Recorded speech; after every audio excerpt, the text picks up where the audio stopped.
नमस्कार दोस्तों। Money Hunt YouTube channel में आप सभी का स्वागत है। आज हम बिरला सॉफ्ट कंपनी के बारे में चर्चा करेंगे। बिरला सॉफ्ट कंपनी में बहुत सारे इन्वेस्टर्स का पैसा फंस गया है और इन्वेस्टर का कहना है कि अब मैं क्या करूं, मैं तो फंस गया हूं इस शेयर में। तो हम जानेंगे कि इस शेयर का प्राइस क्यों गिर रहा है, क्या रीजन होंगे इसके पीछे कि इस शेयर का प्राइस कंटिन्यूसली अपने हाई से गिरता ही जा रहा है। इसी विषय में बहुत सारे इन्वेस्टर्स ने हमें मैसेज किया और इस पर वीडियो बनाने के लिए कहा और गाइडेंस के लिए कहा। कुछ सवाल मुझे इन्वेस्टर्स ने भेजे हैं जो जेन्युइन सवाल है, क्योंकि इन्वेस्टर्स के मन में यही सवाल आते हैं जब कोई भी शेयर में वो फंस जाते हैं। तो कुछ चुनिंदा सवाल होते हैं जो हर इन्वेस्टर्स के मन में आता है। तो मैंने इस वीडियो में उन्हीं सवालों के जवाब देने की कोशिश की है। पहला सवाल तो ये है कि बिरला सॉफ्ट के शेयर भाव क्यों गिर रहे हैं। देखिए, इसके पीछे कुछ रीजन है। हो सकता है ये रीजन आपको पहले से पता हो और हो सकता है कि नहीं हो। बहुत सारे नए इन्वेस्टर्स होते हैं, इनको रीजन्स के बारे में नहीं पता होता है कि किस कंपनी के शेयर क्यों गिर रहे हैं। अगर हम बिरला सॉफ्ट की बात करें तो पहला कारण हो सकता है वो है ग्लोबल सिनारियो। आज की डेट में जो ग्लोबल सिनारियो चल रहा है, जैसे interest rate hike by Fed, हर दम हर 2 महीने में हमें फेड की जो मीटिंग होती है उसमें इंटरेस्ट रेट हाइक का डर बना रहता है।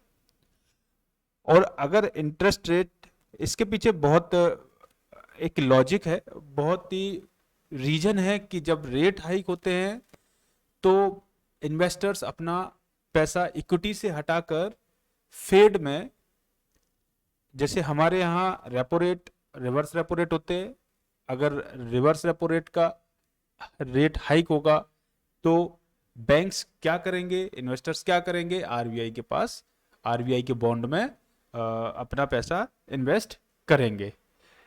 सेम ईयर जब फेड बढ़ाता है अपने इंटरेस्ट रेट, तो जो अमेरिकन इन्वेस्टर्स होते हैं वो जितने भी इमर्जिंग मार्केट होते हैं उनके शेयर मार्केट से पैसा निकालकर फेड के बॉन्ड्स में इन्वेस्ट करते हैं। दूसरा रीजन है वो है Russia Ukraine war. Russia Ukraine war आप जानते ही हो किस तरीके से लॉजिस्टिक प्रॉब्लम आ रही है, जिससे कि क्रूड ऑयल के रेट बढ़ रहे हैं, सप्लाई समस्या आ रही है। रसिया बहुत सारी चीज़ों का सोल प्रोड्यूसर है और बहुत सारी चीज़ों का वो अच्छे खासी मात्रा में प्रोड्यूस करता है। इसलिए रशिया यूक्रेन वॉर के कारण अनसर्टेनिटी बनी हुई है कि आगे रशिया क्या करेगा। इसलिए जो इन्वेस्टर्स हैं अपना पैसा बचा के रख रहे हैं, अगर ज़्यादा गिरावट आएगी तो वो तब इन्वेस्ट करेंगे। अब तीसरा जो अगला कारण हो सकता है कंपनीज अर्निंग। देखिए, कंपनी की अर्निंग जब महंगाई बढ़ेगी, जैसे यूएस में महंगाई बढ़ रही, फेड रेट हाई कर रहा है, तो महंगाई कम करने के लिए ही कर रहा है, क्योंकि वहाँ ऑलरेडी इतनी महंगाई है बहुत ज़्यादा। तो महंगाई बढ़ रही है, यूएस में परचेसिंग पावर कम हो रही है, तो कंपनियों के सेल में और उनके मार्जिन में अंतर आ रहा है। थोड़ा बहुत गिरावट आने की आशंका होती है, तभी भी इन्वेस्टर्स अपना जो एफआईआई हैं और एफपीआई हैं, और वो अपना पैसा इक्विटी मार्केट से निकाल लेते हैं। तीसरा, अगर देखा जाए बी सॉफ्ट के, केवल बी सॉफ्ट के बारे में बात कर रहा हूं मैं इसमें, कि इसका प्रेजेंस क्या है। देखिए, इसका प्रेजेंस अगर हम रेवेन्यू वाइज देखें तो कंपनी का जो रेवेन्यू आता है, अगर एफ वाई 2022 का क्वार्टर फर्स्ट या पूरा 22-23 का क्वार्टर फर्स्ट देखा जाए तो अभी जो क्वार्टर निकला, जून क्वार्टर एंड हुआ है, उसमें 84.9% रेवेन्यू अमेरिका से आया है। और सभी जो चीज़ें उथल पुथल हो रही है सब अमेरिका में हो रही है। तो बीसॉफ्ट का प्राइस गिरना लाजमी है, वो गिरेगा ही। और जो 9% बचा हुआ शेयर है वो कहाँ से रेवेन्यू आता है? यूरोप से। यूरोप पूरा वॉर जोन में है अभी, तो ये इसका ऑलमोस्ट 94.1% रेवेन्यू है वो यूरोप और अमेरिका से आता है, और केवल 5.9% revenue rest of the world से आता है। तो जो समस्याएं चल रही हैं वो यूरोप और अमेरिका के साथ चल रही हैं, और वहीं इस कंपनी का रेवेन्यू आता है। इसलिए इस कंपनी के शेयर में थोड़ी गिरावट देखी जा रही है। दूसरा सवाल था, क्या यह वापस से अपनी 52 सप्ताह ऊंचाई पर पहुंचेगा और कब पहुंचेगा? देखिए 52 सप्ताह की ऊंचाई पर कब पहुंचेगा या पहुंचेगा? देखो डेफिनेटली पहुंचेगा, इसमें कोई भी दो राय नहीं है कि ये अपने 52 सप्ताह की ऊंचाई पर नहीं पहुंचेगा। अपने आज के डेट में सिनारियो में देखा जाए तो ये शेयर 47% डाउन है अपने 52 वीक हाई से, और आपको डाउनफॉल भी एकदम स्ट्रेट दिख रहा है। बीच में ये डाउनफॉल कंपनी के कारण नहीं है, कंपनी में कोई खराबी नहीं है, कंपनी के फंडामेंटल्स के बारे में अभी हम आगे बताएंगे। ये केवल जो मैंने इससे पहले बताया वही रीजन है इसके इस डाउनफॉल के लिए। अब इसमें आप कहोगे कि इसका अगला सपोर्ट अगर ये 300 के नीचे जाता है तो इसका अगला सपोर्ट 276 है। 276 से नीचे जाता है तो, और नीचे जो सपोर्ट है वो 240 है, लेकिन 240 तक नहीं जाएगा, ये 276 तक भी नहीं जाएगा। ये वॉलेटिलिटी है, ये आज की डेट में जिस दिन मैं वीडियो रिकॉर्ड कर रहा हूं इसके 2-3 दिन और चलेगी। फेड की मीटिंग होने वाली है, और इसलिए जो भी निर्णय था फेड का वो 1-2 दिन में आ जाएगा। जो लोग, अगला तीसरा सवाल था, जो लोग बड़ी पोजीशन पर फंसे हैं उनको क्या करना चाहिए? देखिए जो लोग बड़ी पोजीशन फंसे हैं, जिन्होंने हायर रेट पर अपना बीसॉफ्ट का शेयर खरीदा है, उनको सबसे पहले तो घबराना नहीं है। अगर आप घबराओगे तो आप लॉस बुक कर लोगे, और लॉस बुक करने से कोई फायदा नहीं है। हाँ, लॉस बुक करने का एक ही रीजन हो सकता है कि आपको कंपनी का ग्रोथ कम हो रहा हो, आपके अकॉर्डिंग ग्रोथ नहीं कर रही हो, या कंपनी जिस ग्रोथ रेट से ग्रोथ करना चाहिए उस ग्रोथ रेट से ग्रोथ नहीं कर रही हो, तो लगता है कि आप लॉस बुक करिए। जबकि कंपनी का जो रेवेन्यू है वो ये आपको मैं दिखा रहा हूँ फाइनेंशियल, ये क्वार्टर बन के 2023 के यानी जून पे जो एंड हुआ क्वार्टर, उसके फाइनेंशियल्स मैं बता रहा हूँ आपको। आप देखेंगे कि ये डॉलर में दिए हुए हैं, यहाँ रुपीज में दिए हुए हैं। आप देखेंगे कि ईयर ऑन ईयर पर 21% का रेवेन्यू ग्रोथ दिखाया इसने, और क्वार्टर एंड क्वार्टर पर इसने 4.8% का रेवेन्यू ग्रोथ दिखाया।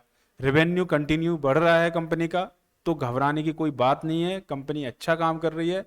एबिटा देखिए, एबिटा ईयर ऑन बेसिस पर 12% से बढ़ा है, और क्वार्टर एंड क्वार्टर बेसिस पर 2.7% से घटा है। अभी आप कहोगे घटा है, हाँ, क्योंकि कंपनी का एक्सपेंसेस बढ़ जाते हैं, मार्जिन कम हो जाता है, एबिटा घट जाता है। ठीक है, अगर आप अदर हाइलाइट्स के बारे में बात करें कि ये कंपनी ने कैश कितना है, इसके कैश में भी बढ़ोतरी हुई है। इसके जो सीटीवी जिसके कस्टमर्स हैं वो रिन्यूअल कर रहे हैं कंटिन्यू, जो प्रोडक्ट लेते हैं। एक्चुअली कंपनी किस फील्ड में काम कर रही है इसके बारे में समझना भी जरूरी है। ये कंपनी सॉफ्टवेयर बनाती है, और सॉफ्टवेयर में लोग ईयरली रिन्यू करवाते हैं अपना सॉफ्टवेयर। तो इसके जो क्लाइंट हैं वो कंटिन्यू अपने इसकी जो सर्विसेज को वो यूज कर रहे हैं डे बाई डे और ईयर। इसके जो नए कस्टमर जुड़ रहे हैं और पुराने कस्टमर इसके पास पहले से थे वो ही अभी बने हुए हैं, इस कंपनी से जुड़े हुए हैं, यानी कि कंपनी अच्छा सर्विस प्रोवाइड करा रही है उन लोगों को। कंपनी हायरिंग भी कर रही है। देखिए इसमें हायरिंग के बारे में उन्होंने बताया हुआ है कि 1057 नए लोगों को जॉब दी इन्होंने पिछली फाइनेंशियल ईयर में। अब बात करते हैं कि कंपनी नए डील्स कौन कौन से लेकर आई इस क्वार्टर में।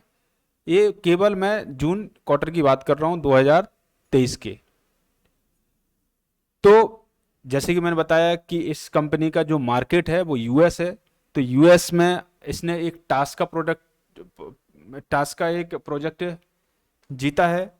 दूसरा इसको सर्विस प्रोवाइडर है कि ग्लोबल एनर्जी कोई कंपनी है, ग्लोबल एनर्जी प्रोवाइडिंग कंपनी है, उसका ये सर्विस प्रोवाइडर है।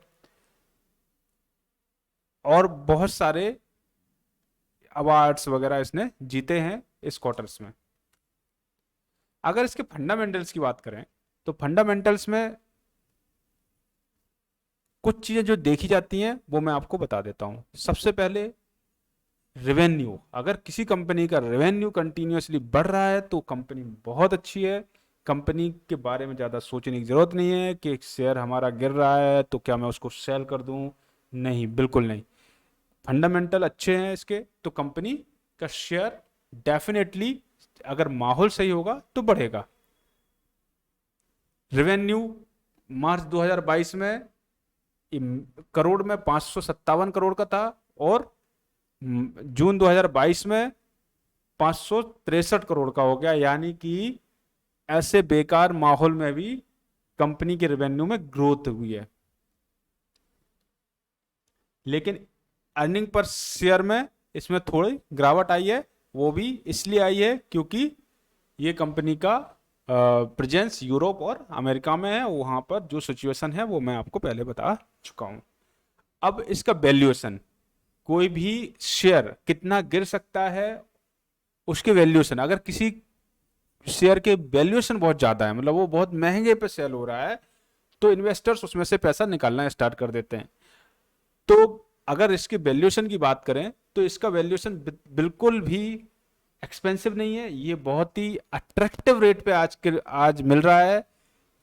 आप खुद ही देख सकते हैं, अगर ये 340 के नीचे और 443 के ऊपर अगर ये मिलता है तो ये अट्रैक्टिव रेट माना जाएगा। अगर ये 343 से 532 के रेट पे मिलता है तो ये फेयर रेट है, और वेरी एक्सपेंसिव रेट होगा 538 इसका, जो कि बहुत दिन पहले छूट गया है। अगर देखा जाए जब इसका 52 वीक हाइक था वो 552 या 592 करीबन था, तो वो तब वेरी एक्सपेंसिव था।